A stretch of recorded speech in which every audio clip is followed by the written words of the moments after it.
301페이지 보시면은요, 영세율과 뭐요? 면세.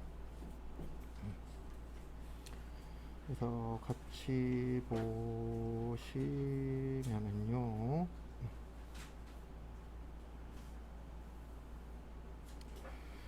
보시면 영세율은 세율이 몇 프로예요? 0%예요. 몇 프로요? 0%. 면세는 세금을 안 내요.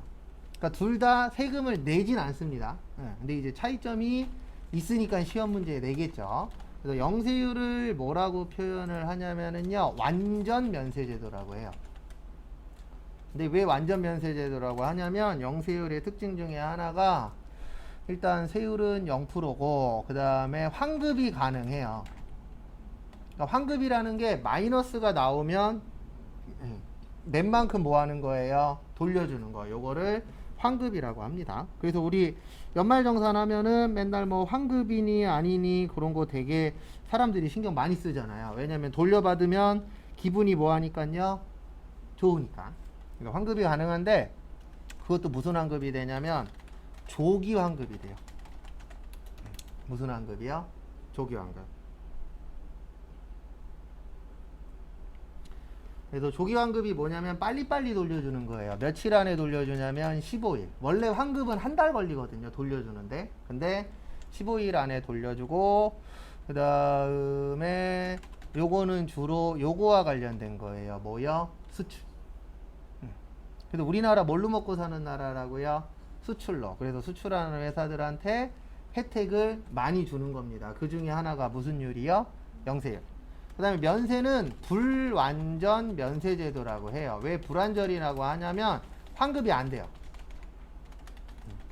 그리고 면세는 주로 여기에 되는 거예요. 기초생활 필수품. 우리가 살아가는데 꼭 뭐 한 거예요? 필요한 거. 그 다음에 고소득층하고 연관이 많을까요? 저소득층하고 연관이 많을까요? 네, 저소득층하고 연관이 많아요. 그 다음에 역진성 완화. 그 다음에 하나 더 써야 되네. 계산서. 요건 외우진 않을 겁니다. 왜 안 외우냐면 너무 많이 나와서 수업만 잘 들으셔도 시험 볼 때쯤 되면 이해되실 거예요.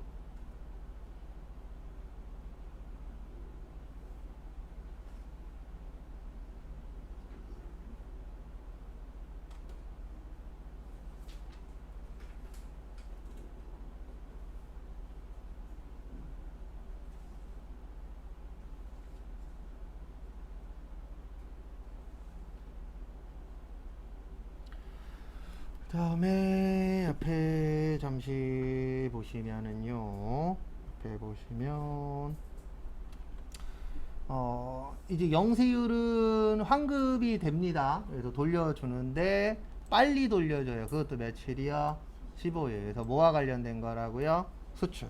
그래서 대부분 수출하면은 영세율. 그래서 여러분들 중에서 수출하는 회사 가시면은 요거에 대해서 조금 더 깊이 있게 공부를 하셔야 돼요. 수업 시간에 이제 큰 틀 정도만 알려드릴 겁니다. 그 다음에 면세는 불완전 면세제도인데 왜 불완전이라고 하냐면 내지는 않아요. 그 대신 마이너스가 나와도 안 돌려주도록 되어 있어요. 법에. 그래서 면세 사업자가 마이너스 나왔으니까 주세요. 그래도 법에서 안 주도록 되어 있습니다. 그래서 돌려받지는 못해요. 그 다음에 주로 우리가 살아가는데 꼭 필요한 것들, 이런 것들이 면세가 많아요. 그래서 고소득층하고 연관이 적고 저소득층하고 연관이 좀 많습니다. 왜냐하면 이게 어떻게 보면 저소득층을 위해서 만든 세금이거든요. 면세 자체가. 왜냐하면 우리가 살아가는데 돈이 중요해요, 안 중요해요? 중요해요. 살려면 솔직히 돈이 있어잖아요. 돈 없으면 살 수가 없으니까. 근데 문제는 뭐냐면은 이제 소득이 적으신 분들 실제 존재하시잖아요. 이제 그런 분들을 위해서 이제 국가에서 살아가는데 꼭 필요한 거에 대해서는 세금을 걷지 말자라고 해서 이제 면세고, 그 다음에 역진성 완화. 요게 무슨 뜻이냐면 요게 역진성이에요. 만약에 200만 원 버는 사람이 있어요. 그 다음에 1000만 원 버는 사람이 있어요. 실제 있어요, 없어요? 있죠. 그 다음에 면세가 있고 만약에 과세가 있어요. 그러면 200만 원 버는 사람이 뭐가 역진성이냐면 이게 역진성이에요. 이거 먼저 설명드려야 되는구나. 만약에 모나미 볼펜이 있어요. 모나미 볼펜이 1,000원이에요. 그러면 세금이 얼마죠? 100원이겠죠. 부가세가. 네, 그러면 일반적인 사람들은 이렇게 생각을 해요. 200만 원 버는 사람도 100원 내죠. 맞죠? 1000만 원 버는 사람도 얼마 내요? 100원 내죠. 이거를 세법에 대해서 모르시는 분들은 뭐라고 이야기하냐면 공평하대. 왜요? 200만 원 버는 사람도 얼마 내요? 100원 내. 1000만 원 버는 사람도 얼마 내요? 100원 내. 그러면은 세법에 대해서 잘 모르시는 분들은 이렇게 얘기하세요. 공평해. 왜요? 둘 다 얼마씩 내니까? 100원씩 내니까. 근데 세법에서는 이거를 불공평, 역진성이라고 표현을 해요. 왜 역진성이라고 하냐면 세법 자체가 많이 벌면 뭐 하자? 많이 내자. 적게 벌면 적게 내자. 이게 모토거든요. 그래서 200만 원 버는 사람이 100원 내고 1000만 원 버는 사람이 100원 내네. 이건 형평성이 맞지 않아 라고 보는 거예요. 왜냐하면 소비할 수 있는 금액 자체가 틀리잖아요. 근데 내는 세금은 똑같아. 그러면 이거는 절대로 좋은 건 아닙니다. 예. 이렇게 되면은 이게 공산당이 되는 거예요. 세법에서는. 세법에서. 근데 일반적으로 모르시는 분들은 기자가 이렇게 쓰잖아요. 그러면 댓글에다 뭐라고 쓰냐면 브라보. 왜요? 똑같이 내네. 얼마나 공정해. 이렇게 뽑는데 세법에서는 아니에요. 그래서 이렇게 만들어 놓은 거예요. 만약에 면세 200만 원 버는 사람이 면세에다가 100만 원을 썼어. 그러면 몇 프로예요? 50%. 그럼 과세에다가도 얼마를 쓰는 거예요? 다 쓴다라고 봤을 때 100만 원. 그러면 반 정도는 세금을 내고 반 정도는 세금을 뭐예요? 안 내고. 그 다음에 1000만 원 버는 사람이 만약에 면세에다 200만 원을 썼어. 몇 프로가 되는 거예요? 20%. 800만 원에 대해서는 세금을 냈어. 그럼 몇 프로가 되는 거예요? 80%. 이렇게 보는 거예요. 그러면은 버는 돈도 틀리지만 내는 세금도 어떻죠? 다르죠. 그래서 200만 원 번 사람은 50% 정도 세금 내고 1000만 원 번 사람은 80% 정도 세금 내고, 그래서 이런 식으로 만들어서 이제 많이 버는 사람이 세금을 조금이라도 더 모아도록이요, 많이 내도록. 네. 근데 이게 완화예요. 해소는 못 시켜요. 이거 해소시키려면은 모든 물건을 팔 때 이렇게 팔아야 돼요. 점원이 얼마 버세요? 가족이 몇 명이세요? 그럼 거기에 따라서 세율을 어떻게 해야 돼요? 따로따로 해야 돼요. 이거 가능해요? 불가능해요? 불가능하죠. 그래서 완화만 시키겠다. 그래서 이거 관련돼서 한 5년 전인가 10년 전에 지금 현재 그 민자로 들어가는 당 있죠. 예, 거기에 한 국회의원이 한마디 했다가 초토화 당했어요. 뭐라고 얘기했냐면 면세 없애자고. 그분은 이제 뭔가를 잘못 이해하신 거예요. 그리고 기초생활필수품에다가도 세금을 부과하자고. 이거 한번 얘기했다가 저기 SNS 탈퇴하는 상황까지 온 적이 있었습니다. 제가 봤을 때는 그분은 세금에 대해서 모르고 그냥 뭐 딴 얘기 하다가 잘못 얘기한 걸 거예요. 절대로 면세를 없앨 수는 없어요. 왜냐면 면세 없어지는 순간 우리가 써야 되는 금액이 몇 프로 이상 올라가는 거예요? 10% 가까이 올라가는 거예요. 그러면 안 그래도 경기가 어렵잖아요. 물가는 뭐 하고 있죠? 올라가고 있죠. 근데 거기에다가 면세까지 세금 내래. 그러면은 진짜 폭동이 일어날 수도 있어요. 그래갖고 욕 엄청 먹었죠, 그 당시에. 근데 있어요. 왜냐면 세법이라는 게 절대 쉬운 동네는 아니에요. 그래서 잘 모르고 종종 얘기하시는 분들이 생각보다 어때요? 많아요. 그래서 간혹 가다가 세금 얘기 뉴스에 나오면 제 취미 중에 하나가 댓글 보는 거거든요. 그러면 댓글을 읽어보면은 좌우로 싸우시는 분들이 있는데 이런 분들 빼고, 좌우로 싸우시는 분들, 정치적으로 싸우시는 분들 빼고 댓글 다는 사람 중에 제가 봤을 때 7, 80% 정도는 무지한 상태에서 그냥 쓰는 거예요. 그냥 기사만 읽고 자기의 의견을 쓰는 건데, 보고 있으면은 초등학생 같아요. 어른들이 쓴 거예요, 분명히. 어른들이 쓴 건 맞는데 초등학생적인 대답. 그러니까 자긴 모르는데 이제 아는 척 하시는 분들이 있어요, 없어요? 있어요. 보고 있으면은 웃음밖에 안 나와요. 그래서 유튜브도 가끔씩 경제적인 거 보거든요. 자주는 아닌데. 왜 안 보냐면 일단 내가 수중에 갖고 있는 돈이 없으니까 이렇게 자주 보진 않는데, 저하고 관련된 게 뜰 때도 있어요. 이런 직업전문학교 관련돼서 올리는 애들 있거든요. 90% 이상 거짓말이에요. 좋은 것만 써놔요. 뭐 5년에 500만 원이 되고 무료로 해주고 좋은 것만 쓰고 나쁜 얘기는 쏙 빼놔요. 진짜 배기는 좋은 거에 있어요, 나쁜 거에 있어요? 나쁜 거에 있죠. 그런 얘기는 쏙 빼놓고 올려요. 그런 거 보고 있으면 무슨 생각 들었냐면 저런 사기꾼 놈들. 근데 어차피 댓글 써봤자 내 댓글은 보지도 않을 거니까 댓글은 잘 안 써요, 원래. 근데 보고 있으면 그거에 대해서 사람들이 검증도 안 하고 그냥 이 사람은 구독자 몇만이니까 이 사람 말이 맞을 거야 라고 하다가, 근데 재밌는 게 뭐냐면 그런 사람들의 특징이 하나 있습니다. 저도 이제 유튜브 보면서 가끔씩 이렇게 느끼는 게 뭐냐면, 거짓말이라던가 가짜가 섞여 있는 사람들의 특징이 뭐냐면은요, 초반엔 조회수나 이런 게 되게 많거든요. 근데 기간이 지나면 지날수록 일정 조회수 이상 못 올라가더라고요. 근데 그게 왜 그러냐면 그 사람 말대로 사람들이 몇 번 해보잖아요. 근데 그 사람 말대로 하면 잘 안 되거든요. 왜냐면 엑기스나 진짜 배기는 쏙 빼놓고 하니까. 그러니까 뭐든지 할 때 정보를 취합하는 건 맞아요. 근데 그대로 하면 돼요, 안 돼요? 안 돼요. 내가 하면서 시행착오도 겪으면서 나만의 방법으로 만들면 성공하는 거고, 그대로 하면은 제 장담하는데 다 망해요. 왜냐면 그 사람들이 성공했었던 건 대부분 다 과거의 얘기고, 그 현재는 계속 바뀌고 있잖아요.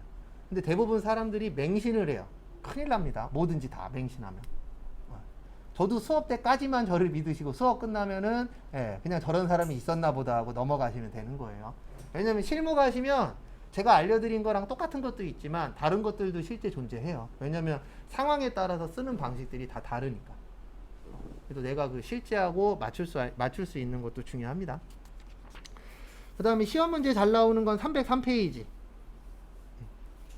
거기 밑에 보시면 종류 잘 물어봐요. 그래서 오늘부터 숙제가 있습니다. 검사는 안 합니다. 무슨 숙제냐면, 마트를 가든 아니면 뭐 인터넷에서 시키든 뭔가를 시키죠.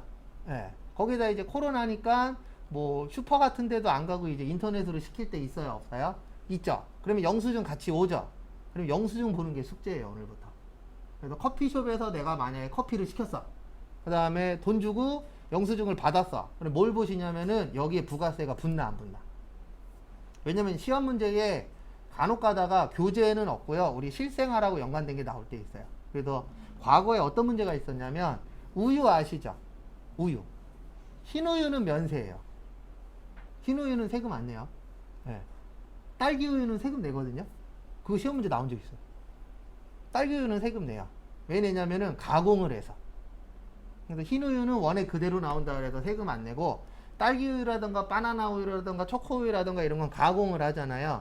얘네는 세금 내요. 그 다음에 두부 아시죠? 두부 면세거든요. 네. 우리가 판두부라고 얘기하는 거 있죠. 노란 판에 담겨 있는 거. 그거 면세예요. 그 다음에 포장된 두부 있어요, 없어요? 있죠. 포장두부는 면세일까요, 과세일까요? 네. 포장두부 면세예요.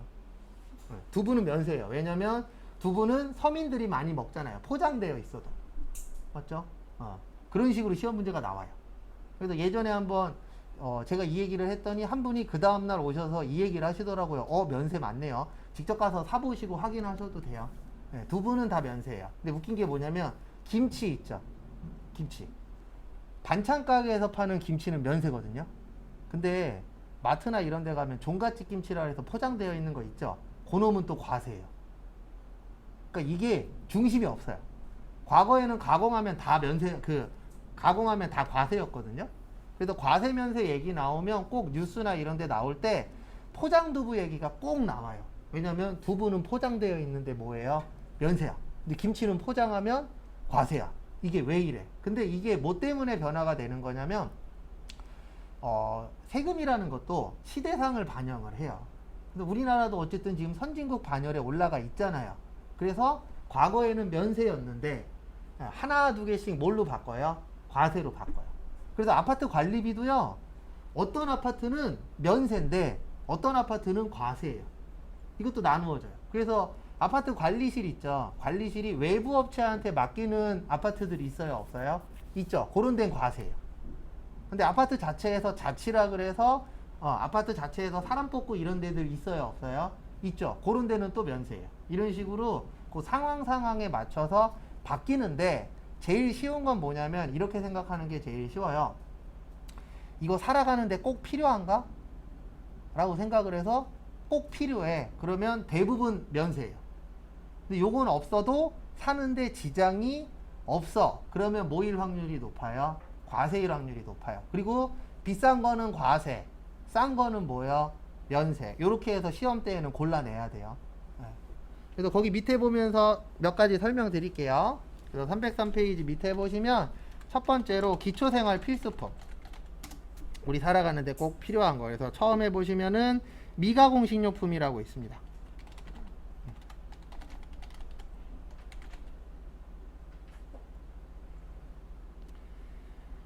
그래서 미가공 식료품은 뭐냐면 가공되지 않은 거예요. 그래서 우리가 일명 이야기하는 농축수 임산물 같은 거 있으시죠? 요게 면세인데 국내든 수입이든 다 면세예요. 미가공 식료품은.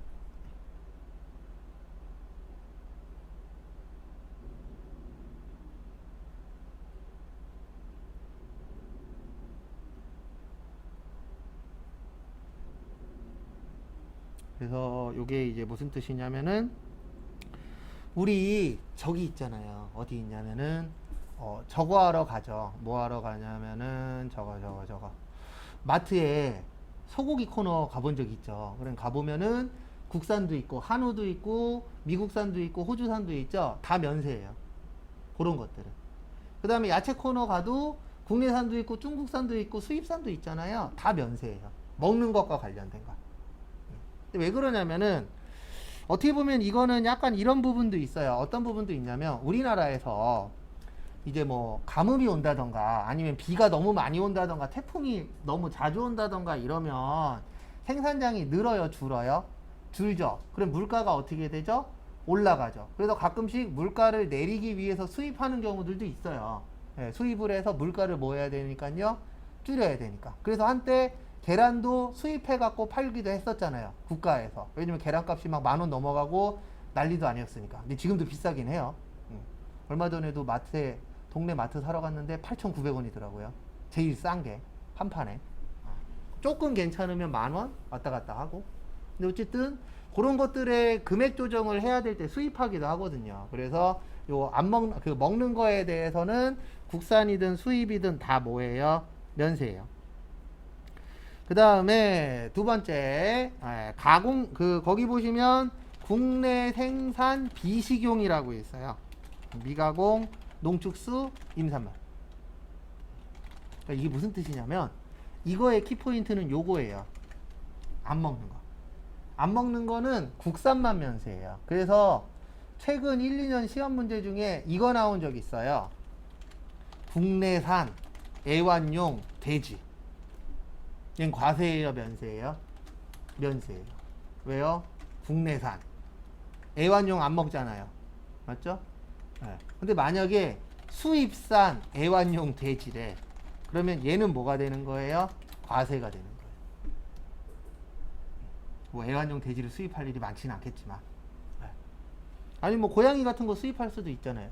그런 거는 과세예요. 왜냐면 고양이 안 먹잖아요, 일반적으로. 그래서 이런 식으로 이제 나누어지기도 합니다. 그래서 먹는 거냐 안 먹는 거냐에 따라서 틀려요. 그래서 우리가 이거 가장 많이 볼 수 있는 게 회사 가시면 이 국내 생산 비식용 미가공 농인데 농축수 임산물로 가장 많이 보는 게 이거예요. 꽃. 근데 우리 거래처에 아니면 우리 회사에 좋은 일이나 안 좋은 일 있을 때마다 꽃 보내잖아요. 맞죠? 그러면 꽃집에다가 이렇게 얘기하면 돼요. 저희 입금했어요. 계산서 주세요. 이러면 돼요. 면세사업자는 계산서거든요. 네. 그래서 우리가 거래했는데 계산서를 줘. 그러면 그 회사는 면세업자라고 보시면 돼요. 근데 세금 계산서를 줘. 그러면 과세사업자라고 보시면 됩니다. 네. 그래서 이렇게 나누어져요. 참고하시고.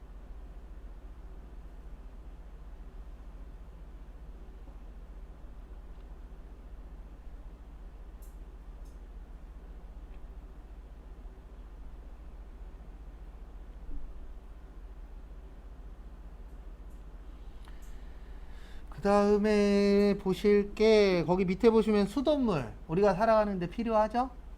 그 다음에 연탄하고 무연탄. 연탄 무연탄은 일반적으로 누가 많이 써요? 고소득자 저소득자? 저소득층에서 많이 쓰죠. 그 다음에 5번의 별표 3개 역외군속 영역. 요거 시험 문제 잘 나옵니다. 역외군속 영역 하면 되게 많아요. 뭐 비행기, 택시, 버스, 배, 그 다음에 뭐 KTX 이런 것들을 다 합쳐서 뭐라 그래요? 역외 운송 영역이라고 하는데 우리가 일반적으로 타는 저거 있죠. 예, 시내버스. 그 다음에 뭐 전철. 요런 것들은 면세예요. 뭐라고요? 면세. 왜냐면 우리 살아가려면 꼭 필요하잖아요. 예. 걸어서 서울 갈 수는 없잖아요. 예. 그래서 그런 것들은 일반적으로 면세인데, 뭐 KTX, 비행기, 요런 것들은 과세예요. 왜냐면 걔네 없어도 살 수는 있죠. 필요할 때 타긴 하겠지만. 그래서 우리가 봐야 되는 건 거기 제일 마지막에 있는 일반 고속버스는 뭐라고 써있죠? 면세. 그래서 앞에 보시면 이거 얘기하는 거예요. 우리가 고속버스라고 하는 거 있어요? 없어요? 있죠. 여기에서 일반 버스만 면세예요. 이게 무슨 뜻이냐면 고속버스 터미널 가시면 일반 버스 있어요. 일반 버스가 45인승 얘기하는 거예요. 그 다음에 우등버스라고 있어요? 없어요? 있죠. 좀 더 좌석 간격 넓은 거. 그건 과세예요. 그 다음에 황제버스라 그래서 프리미엄 버스라고 있어요. 누워서 갈 수 있는 거. 네, 그것도 당연히 뭐예요? 과세예요. 왜냐면 걔네들은 서민하고는 솔직히 좀 거리감이 좀 있잖아요. 비싸니까. 그래서 요거에 대해서는 면세인데 이게 면세가 된 이유가 있어요. 4년 전인가 5년 전에 버스 회사가 버스 요금을 올리려고 했어요. 근데 버스 요금이 오르면 서민 경제에 영향이 생겨요? 안 생겨요? 생겨요. 그래서 국가에서 내민 게 이거예요. 고속버스 회사들한테 그러면 우리가 일반 버스 45인승은 면세를 해줄게 라고 해서 타협이 된 거예요. 그래서 일반 버스는 면세고 나머지 우등이나 프리미엄 버스는 과세로 해서. 근데 왜 이게 걔네들도 고속버스 연합회도 왜 이거에 대해서는 흔쾌히 인정을 했냐면은 일반 버스가 제일 많잖아요. 실질적으로. 그럼 제일 많이 파는 거에 대해서 많이 타는 거에 대해서 면세를 해주게 되면은 기존에는 11,000원이었으면 지금은 10,000원이면 되거든요. 그러면 사용하려고 하는 사람들도 늘어날 수 있어요? 없어요? 있죠. 그래서 이렇게 해갖고 국가가 세금으로 타협할 때도 있어요. 세금 좀 깎아줄게. 그 대신 가격 올리지 마. 이런 식으로 타협을 하는 경우들도 있습니다. 왜냐면 이런 거 오르게 되면 서민 경제에 영향이 있어요? 없어요? 있죠. 그 다음에 6번 주택과 이에 부수되는 토지의 임대 용역. 요건 임대예요. 월세. 그래서 우리가 월세 사는 이유가 뭐죠? 돈이 많아서 적어서? 그리고 우리가 가장 중요한 것 중에 하나가 의식주잖아요. 그래서 그 부분과 관련돼서는 면세들이 많이 있습니다. 왜냐면 먹고 사는 게 뭐하니까? 중요하니까. 그거 참고하시고.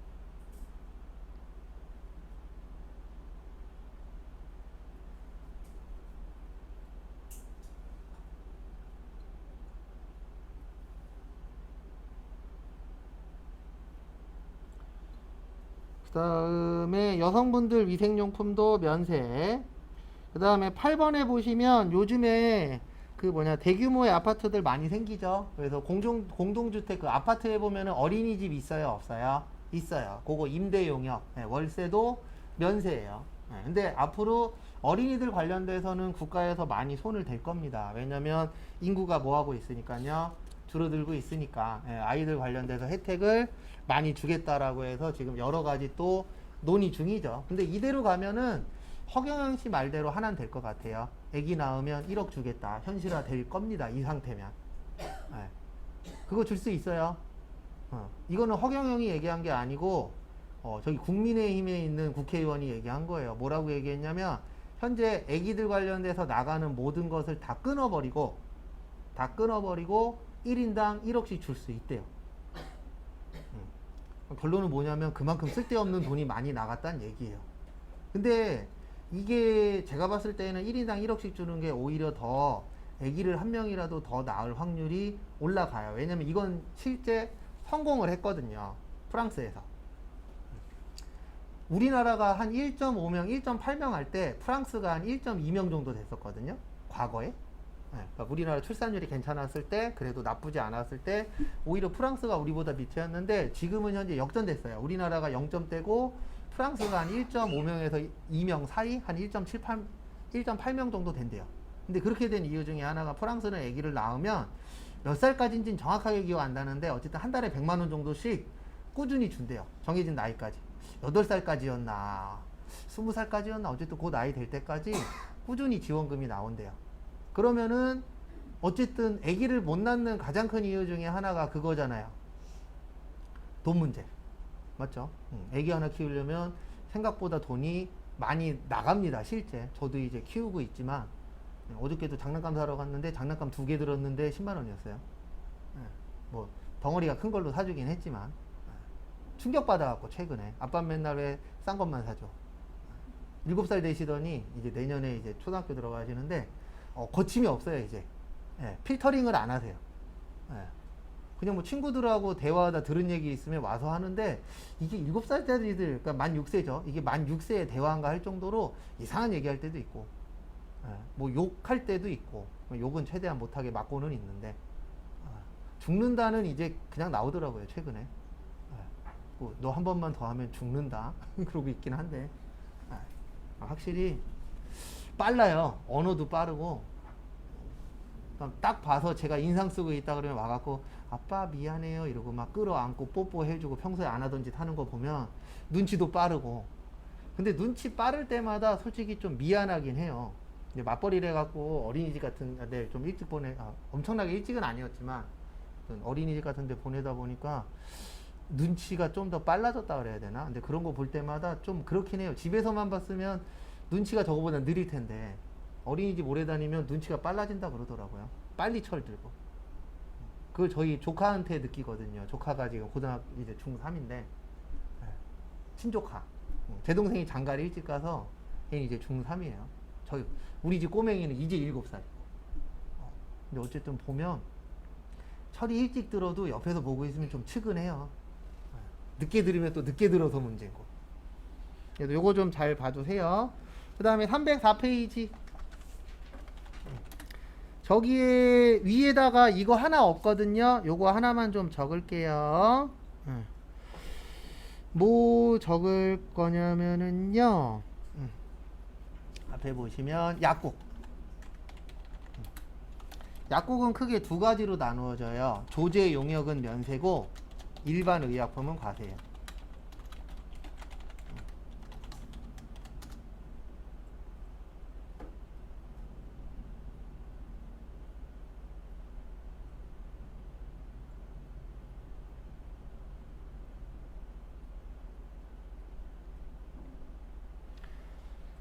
그래서 이게 무엇을 의미하냐면은요, 요거를 이야기하는 겁니다. 뭐 얘기하냐면, 우리 약국 있죠. 약국에 가서 병원 갔다 약국 가면 조제 해줘요, 안 해줘요?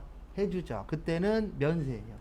뭐라고요? 면세. 그래서 약값이 싼 이유가 여러 가지 있어요. 건강보험공단에서 지원도 나오고, 그 다음에 세금도 뭐예요? 면세. 근데 우리가 아플 때 바로 약국 갈 때 있죠. 그때 사는 게 대부분 일반 의약품이잖아요. 그때 살 때에는 부가세 10%가 붙습니다. 그래서 국가에서 만들어 놓은 게 있잖아요. 약은 약사에게, 진료는 뭐요? 의사에게. 그러면 말 잘 들었잖아요. 그러면 면세가 되는 거고, 병원 안 갔다가 바로 다이렉트로 가면은 과세가 되는 겁니다. 그래도 저한테 배우셨던 분들 중에서 약국에 취업하시는 분들도 있어요. 약국 취업할 때 주의사항은 딱 하나밖에 없습니다. 약국 취업하신 분한테 물어봤는데 일은 어렵지 않대요. 일은 어렵지 않은데 딱 하나 어려운 게 있대요. 뭐 외워야 되죠? 약 이름하고 약 위치. 그게 제일 어렵대요. 뭐 일하는 건 그렇게 어려운 거 없고. 그 다음에 또 하나 문제점은 토요일날 종종 출근을 하셔야 돼요. 대부분 일요일은 쉬잖아요. 근데 이제 토요일날 여는 경우들이 있어요, 없어요? 있죠. 그래서 토요일날 간혹가다 한 번씩 출근해야 된다라는 거, 그거 빼놓고는 그렇게 나쁘진 않다 그러더라고요.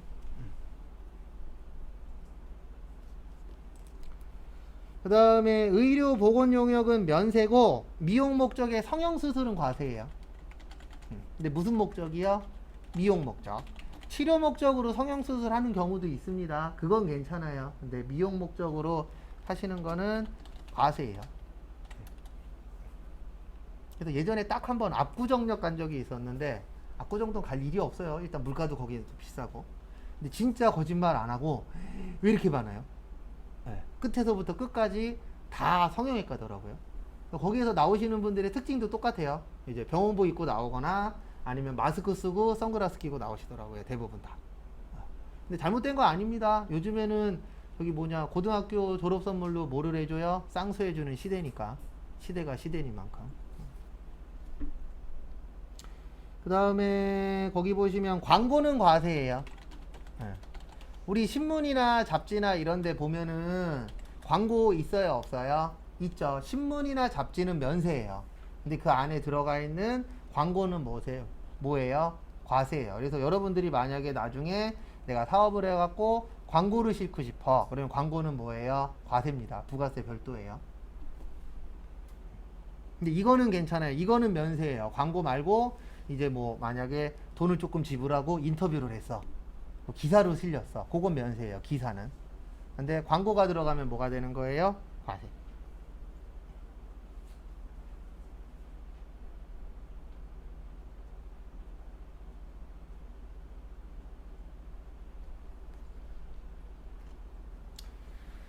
그 다음에 또 과세가 우표는 면세예요. 근데 수집용 우표는 뭐예요? 과세. 왜냐면 우리 수집용은 없어도 사는데 지장이 없죠. 그래서 그런 식으로 나누어 진다라는 거 참고하시고요.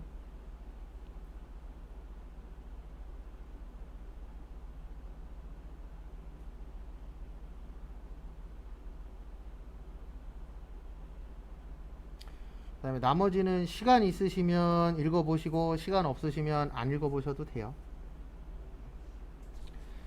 그 다음에 305페이지 지금까지 시험 딱 한 번 나온 게 있어서 한 번이라도 나왔으면 봐야 됩니다. 저희는 어쩔 수가 없으니까.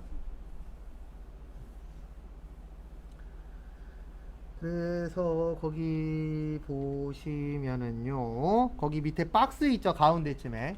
그래서 주택 면적이 사업용 건물 면적보다 큰 경우, 이 사업용 건물이 상가예요. 그 다음에 주택 면적이 사업용 건물하고 같거나 작을 때.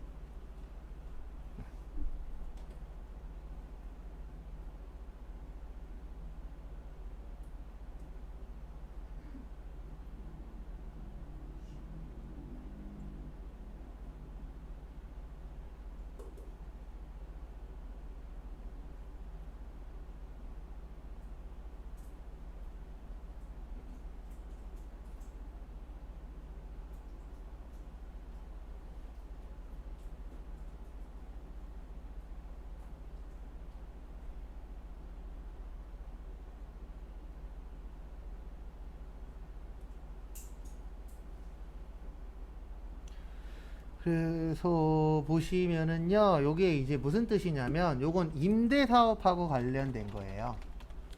그래서 임대사업 하려고 집 짓는 분들 있어요, 없어요?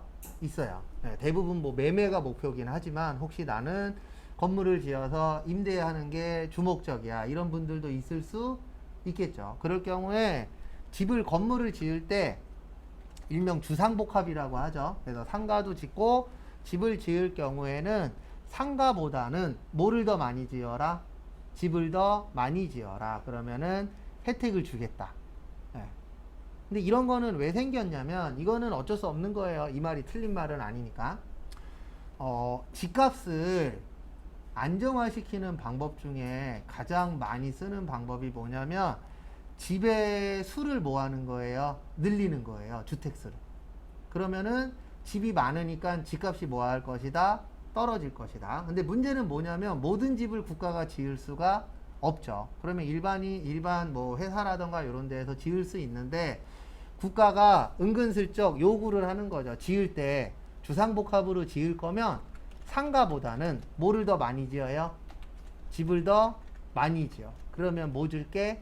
혜택을 줄게 라고 유도를 하는 거예요. 그러면은 집 짓는 사람들도 상가보다는 뭐를 더 지을 수도 있어요. 주택을 조금이라도 더 지을 수 있겠죠. 그렇게 해갖고 이제 안정화를 시키려고 어떻게 보면 만들어 놓은 내용 중에 하나입니다. 그래서 결론은 뭐냐면 주택 면적을 더 많이 지어라. 그러면 혜택을 줄게. 그 혜택이 뭐냐면 전부를 주택으로 봐요. 이게 무슨 뜻이냐면 면세해 주겠다는 얘기예요. 그 과세와 면세가 10% 차이인데 10% 차이 큽니다. 만약에 내가 1,000만원짜리를 임차했어요. 그러면 부가세가 붙으면 1,100이에요. 근데 부가세가 안 붙으면 1,000만원이죠. 10%라는 금액이 절대 적은 거 아니에요. 1%만 해도 어마무시한데. 만약에 내가 3억 대출 받았어요. 그러면 1%만 늘어도 300만 원을 더 내야 되는 거예요. 맞죠? 근데 거기에 10%야. 그러면 엄청 큰 거예요. 근데 국가 말을 안 들었어. 그러면 주택만 주택으로 인정을 하겠다. 그래서 이런 제도를 만드는 이유는 결론은 무슨 문제 때문에요? 세금 문제.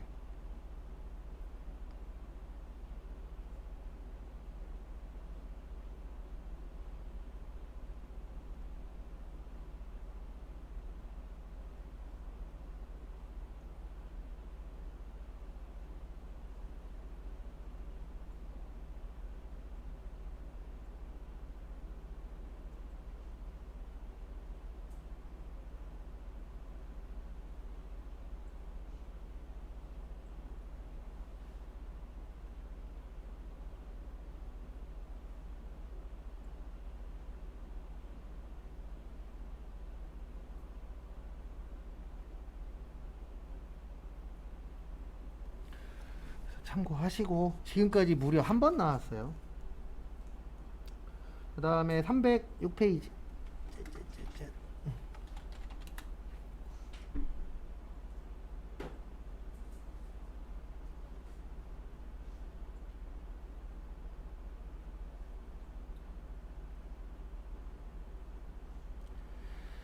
그래서 보시면 거기 부동산의 공급 및 부동산 임대 영역의 공급 요 파트는 세무 때 많이 나와요. 그래서 요거는 세무 때 별도로 좀 외울 거고요. 거기 3번 보시면 국민주택의 공급과 국민주택의 건설 용역의 공급, 그 다음에 영유아용 기저귀와 분유는 뭐래요? 면세인데 그 얘기를 조금만 할게요. 일단 거기에 있는 위에 있는 박스 있죠? 가운데 있는 표, 그거 관련돼서 좀 설명을 드리도록 하겠습니다.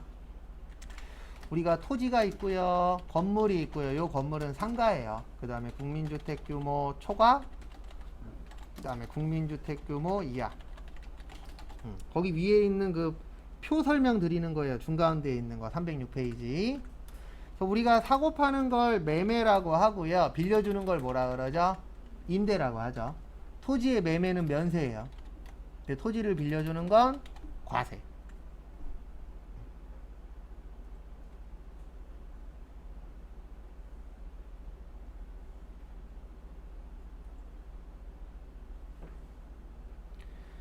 그 다음에 건물은 상가잖아요. 상가는 싸요, 비싸요? 비싸죠. 비싸니까 뭐 내셔야 돼요? 세금 내셔야 돼요. 그래서 과세. 그 다음에 우리가 상가는 빌려도 돈이 많이 들죠. 그러면 국가 입장에서는 돈이 많다라고 볼 수 있겠죠? 그러면 뭐 내셔야 돼요? 세금 내셔야 돼요. 그러니까 얘는 외워야 돼요. 토지는. 왜냐면 토지는 비싸냐 싸냐랑 상관이 없어요. 그리고 나머지는 싸냐 비싸냐 갖고 어느 정도 구별할 수 있어요. 그 다음에 국민주택 규모라고 제가 여기 적어드렸죠. 우리나라 국민주택 규모는 24평형 얘기예요. 평형으로 얘기하면 24평형이고 제곱센치로 얘기하면 평방미터로 얘기하면은 한 80평방미터 정도? 대략. 그러니까 우리나라가 한 평당 한 3.3제곱미터 보거든요. 그래서 24평형 곱하기 3.3 하면 한 79.2제곱미터 정도 나와요. 그래서 80제곱미터라고 나오는 곳들이 있어요? 없어요? 있죠. 그 정도 크기가 국민주택 규모예요. 그러면 24평보다 크다는 얘기는 대부분 3으로 시작하잖아요. 32평형. 예, 그러면 32평형 정도 되면은 가격이 쌀까요? 비쌀까요? 비싸겠죠. 비싼 거 샀으니까 뭐 내셔야 돼요? 세금 내야 돼요. 그 다음에 임대라는 게 빌리는 거잖아요. 우리 돈 있으면 빌릴 거예요? 살 거예요? 집을 사겠죠. 근데 빌린다는 얘기는 돈이 적을 것이다 라고 국가에서 보는 거예요. 그러면 얘는 뭐가 되는 거예요? 면세. 그 다음에 국민주택이라는 게 국민이 살았으면 하는 주택이거든요. 근데 크다 작다? 작다. 그러면 돈이 많을 것이다 적을 것이다? 적을 것이다. 그래서 뭐요? 면세. 그 다음에 빌려 쓰는 이유는 돈이 뭐 할 것이다? 적을 것이다. 그래서 뭐요? 면세. 이렇게 나누어져 있어요. 그래서 과세 면세할 때 일단 기본적으로 이게 가격이 비쌀까 쌀까를 고민해 보시면 맞출 확률이 올라갑니다. 100% 거기에 맞는 건 아닌데 대부분 비싼 거는 과세일 확률이 높고요. 저렴한 것들은 과세보다 면세일 확률이 어때요? 높아요.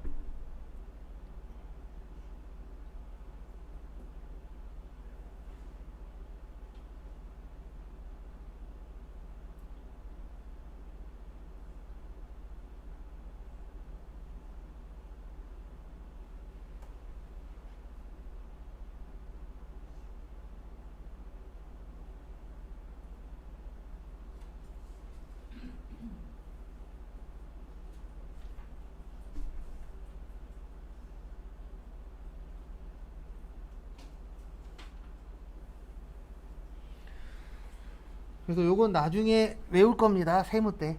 왜냐면 세무에서 잘 물어봐요. 그 다음에 307페이지 면세 포기. 요거까지 보고 쓸 겁니다. 면세는 포기할 수 있어요. 왜 포기할 수 있냐면 면세가 좋은 거예요? 영세가 좋은 거예요? 영세가 더 좋은 거예요. 그러면 더 좋은 게 있으면은 더 좋은 걸 쓸 수 있는 상황이 오면은 그걸 써야 되잖아요. 그러려면은 면세를 포기해야 돼요. 그래서 거기 첫 번째 보시면 포기 대상에 보시면 뭐가 적용이 될 때요? 영세율 적용이 될 때 면세를 포기할 수 있어요.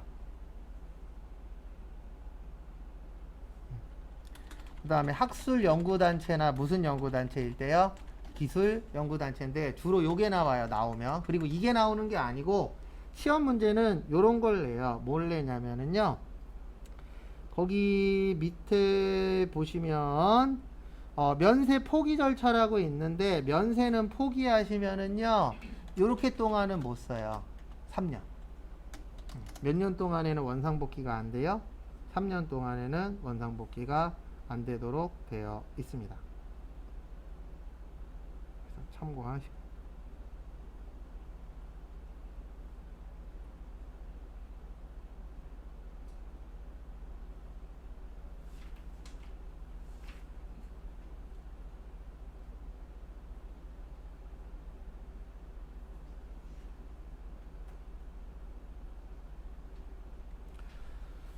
그 다음에 그래서 면세 포기할 수 있는데 포기하면 몇 년이라고요? 3년이에요. 이런 걸 왜 주냐면은 면세 포기할 수 있는 권리를 주는 거거든요. 그 대신 권리만 주면 안 되잖아요. 의무도 줘야 돼요. 그래서 포기를 하게 되면은 몇 년 동안에는 원상복귀할 수 없다? 3년. 그래서 그 3년도 좀 봐주시면 감사하겠습니다. 그 다음에 여기까지 보시고요. 잠깐 쉬었다가 12시 35분에 쪽지 시험 좀 볼게요.